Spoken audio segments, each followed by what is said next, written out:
시청해주셔서 감사합니다. 최신 영상을 시청하시려면 채널에 좋아요를 누르고 구독해주세요. 러브 이즈 에이 포이즌, 버스트렌젤리, I am deeply in love. 시상식 공연으로 에너지를 소진한 마크는 서울의 밤, 숙소로 향하는 차 안에서 지친 기색으로 앉아 있었다. 신호 대기로 차가 멈춰선 사이 앞좌석의 member들은 팬들과 라이브 방송을 하며 시끌벅적하게 웃고 있었다. 그 소란스러움에 마크는 귀를 막고 싶을 뿐이었다. 마크 어디 갔어? 마크 보고 싶어요. 마청인 제가 팬의 댓글을 읽더니 뒤를 돌아보며 마크 위 허벅지를 툭 쳤다. 마크는 몸을 일으켜 의자 등받이 너머로 카메라를 향해 평소처럼 능숙하게 플러팅 섞인 미소를 지어 보였다. 하지만 몇 분 지나지 않아 다시 의자에 몸을 파묻고 창가 쪽으로 붙어 앉아 휴대폰을 만졌다. 띠링. 옆에 앉은 렌 이마크에게 개인 메시지를 보냈다. 내용은 팬들이 무대 뒤 사각지대에서 몰래 촬영한 30초짜리 짧은 영상이었다. 마크와 현이 전혀 눈치채지 못했을 때의 순간이 담겨 있었다. 영상을 본 마크 위 눈동자가 당황함으로 흔들리며 옆에 앉은 막내를 향했다. 렌, 형. 그때 형이랑 형이랑 거기서 뭐 하고 있었던 거야? 마크는 그저 동료들의 리허설 무대를 모니터링하고 있었다고 짧게 설명했다. 하지만 인터넷상에서는 이 영상을 두고 두 갈래의 추측이 오가고 있었고 그것이 렌의 주의를 끌어 메시지까지 오게 된 것이었다. 휴대폰을 쥐고 있는 마크의 손가락이 미세하게 떨렸다. 애써 잊으려 했던 과거의 공포가 다시 살아나고 있었다. 숙소에 도착하자마자 마크는 서둘러 방으로 들어가 문을 굳게 잠갔다. 시끄러운 외부 세계와 자신을 격리시킨 채 옷도 갈아입지 않고 침대에 쓰러지듯 누웠다. 천장의 허공을 응시하던 그의 시선은 무의식적으로 책상 위 낡은 사진 액자에 머물렀다. 마크, 우주 누나, 보고 싶다. 깊은 한숨과 함께 눈을 감자 마음속 깊은 곳에 가라앉아 있던 기억의 조각들이 떠올랐다. 그때 마크는 겨우 16살이었다. 예술고등학교로 전학하며 가혹한 연습생 생활을 시작했던 시기였다. 어린 나이였음에도 뛰어난 작곡 능력과 성실함으로 CEO 위총회를 받던 어느 날 마크는 새로 데뷔하는 걸그룹의 작업을 돕게 되었다. 그 팀에는 인형처럼 맑은 눈망울과 하얀 피부를 가진 한 소녀가 있었고 마크는 첫눈에 마음을 빼앗겼다. 그녀는 마크보다 1살 위였다. 처음엔 쑥스러워 말도 잘 못 붙였지만 그녀의 다정함에 조금씩 마음을 열었다. 오랜 시간 함께 작업하며 두 사람은 깊은 유대감을 쌓았고 연인으로 발전했다. 17살이 되던 해 마크는 자신을 증명하고 싶은 마음에 머리를 뒤로 넘기고 옷차림에 신경을 쓰며 그녀 곁에 어울리는 남자가 되기 위해 애썼다. 마크, 바비돌, 오늘 저녁에 시간 있어.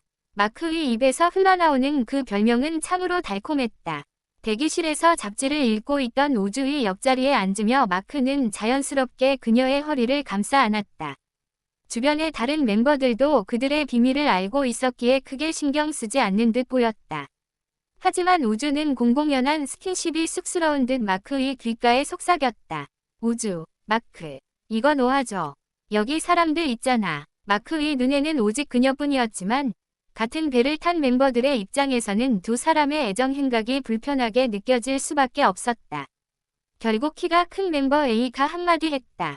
회원 A, 야 우주, 우리를 투명 인간 취급하는 거야. 그제야 현실로 돌아온 우주는 얼굴이 빨개진 채 연신 사과하며 마크를 밖으로 데리고 나갔다. 마크는 멤버 A를 흘겨보았지만 여자친구 앞에서는 다시 다정한 표정으로 돌아왔다. 두 사람이 인꼬부부처럼 붙어있는 모습은 결국 우주의 매니저에게 들키고 말았다. 매니저 A, 야 너희들 거기서 뭐해? 당장 떨어져. 매니저의 구두 소리가 복도에 울려 퍼졌고 그녀는 마크의 손목을 강제로 떼어놓았다. 마크, 잠시만요, 매니저님. 제발요. 그가 간절히 애원했지만 돌아온 것은 차가운 질문뿐이었다. 매니저 A, 봐달라고. 그럼 너랑 우주, 그리고 내 커리어는 어떻게 되는데? 당장 그만두고 나 따라 올라와. 커리어를 위협하는 말에도 마크는 우주의 손을 놓지 않았다. 그는 화려한 명성보다 감정의 가치를 더 중요하게 여겼다.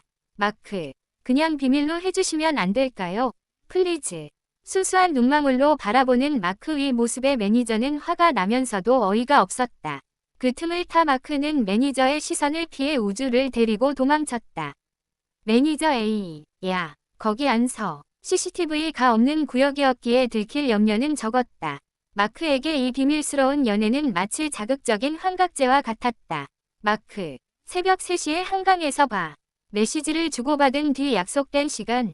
도시의 소음이 잦아든 고요한 한강에는 강물 소리와 바람 소리만이 가득했다. 우주 능검은 선팅이 된 차를 타고 약속 장소로 왔다. 두 사람은 손을 맞잡았고 우주는 연하 남친의 점퍼 품에 기대어 속삭였다. 우주, 요즘 우리 팀 스케줄이 너무 많아. 마크. 힘든 일도 많고. 마크는 그녀의 검은 머릿결을 부드럽게 쓰다듬으며 정수리에 입을 맞췄다. 우주, 곁에서 위로해줘서 고마워. 오늘은 이만 가봐야 할 것 같아. 가자. 헤어지기 아쉬웠던 마크의 머릿속에 돌발적인 생각이 스쳤다. 그는 서둘러 메시지를 보냈다. 마크, 우주 누나, 오늘 우리 숙소에서 자고 가면 안 돼. 우주는 눈을 크게 뜨며 손사래를 쳤다.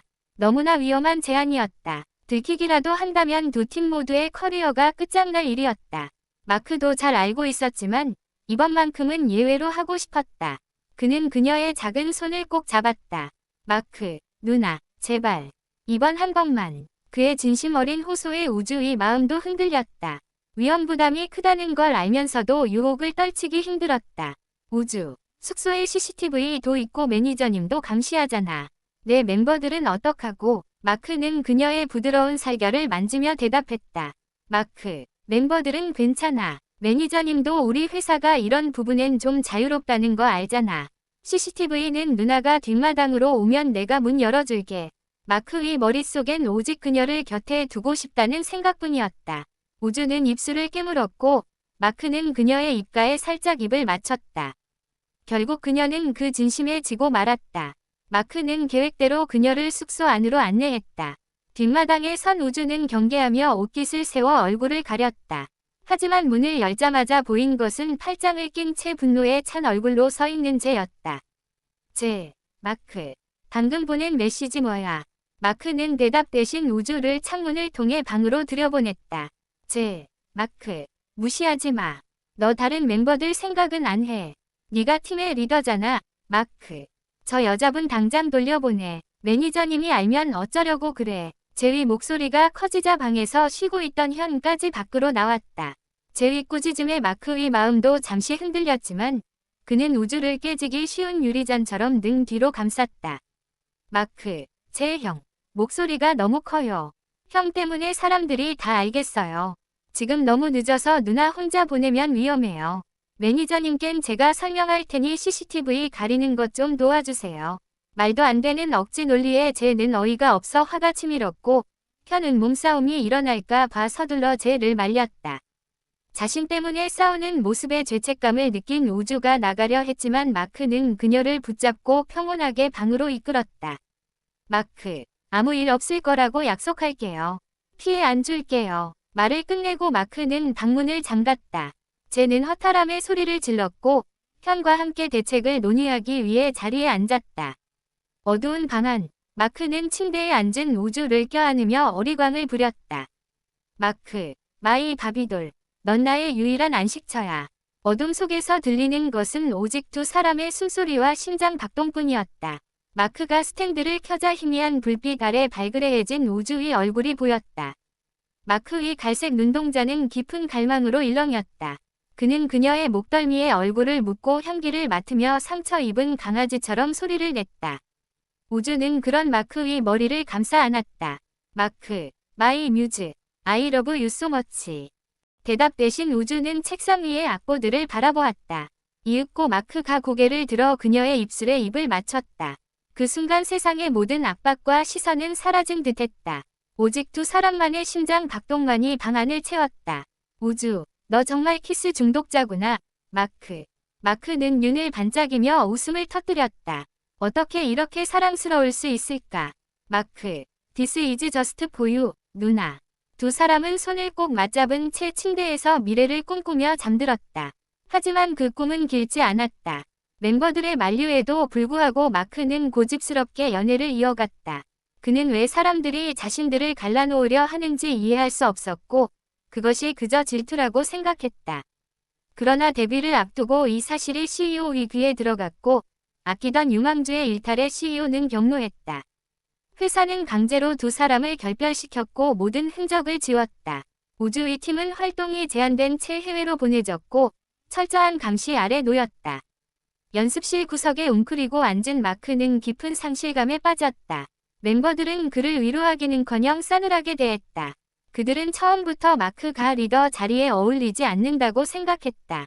그들에게 마크는 데뷔를 망칠 뻔한 이기적인 시한폭탄일 뿐이었다. 마크, 우주는 우주라는 뜻이지. 그리고 넌 나의 우주야. 그 이름에 담긴 깊은 의미를 몰랐어. 결국 난 너에게 돌아가는 길을 찾기 위해 이 광활한 우주 속에서 나 자신을 잃어버리게 될 거라는 걸. 마크는 눈물을 흘리며 중얼거렸다. 데뷔 무대의 화려한 조명도 그에게는 잃어버린 자신의 우주만큼 밝지 않았다. 시간이 흘러 마크의 과거 사진 한 장이 유출되었다. 비록 흐릿했지만 그것이 마크라는 것은 누가 봐도 분명했다. 해고당한 우주 이전 매니저가 앙심을 품고 올린 사진이었다. 논란은 걷잡을 수 없이 커졌고 팬들은 실망하며 탈퇴를 요구했다. 회사는 결국 합성이라며 부인했지만 신인 그룹이었던 그들의 행보는 2달 넘게 멈춰 서야 했다.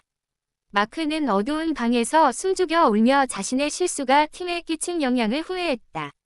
리더 자리를 내려놓으려 했지만 그의 음악적 재능을 포기할 수 없었던 회사는 그를 붙잡았다. 꿈꾸던 핑크빛 미래는 가혹한 현실로 바뀌었고 마크는 이제 음악으로 자신의 과오를 갚겠다고 결심했다. 마크, 우주 누나, 듣고 있어. 비록 지금 당장 크라운스를 자랑스러운 위치에 올려놓지는 못했지만 마크는 책상 앞에 앉아 펜을 들었다. 16살의 치기 어린 연애 편지가 아닌 가슴을 짓누르는 과거의 무게를 악보에 쏟아부었다. 종이 위를 긁는 펜 소리는 자신과의 대화였다. 이 사랑이 독이었음을 알지만 이제 그는 그 독을 정제해 가장 찬란한 음악을 만들려 한다. 마크, 과거를 고칠 수 없다면 현재의 내가 이 이름을 지키겠어. 멤버들을 위해, 그리고 내가 놓쳐버린 나의 우주를 위해. 고요한 서울의 밤, 후회의 쓴맛과 단단해진 리더의 위지가 담긴 새로운 곡이 서서히 형체를 갖춰가고 있었다.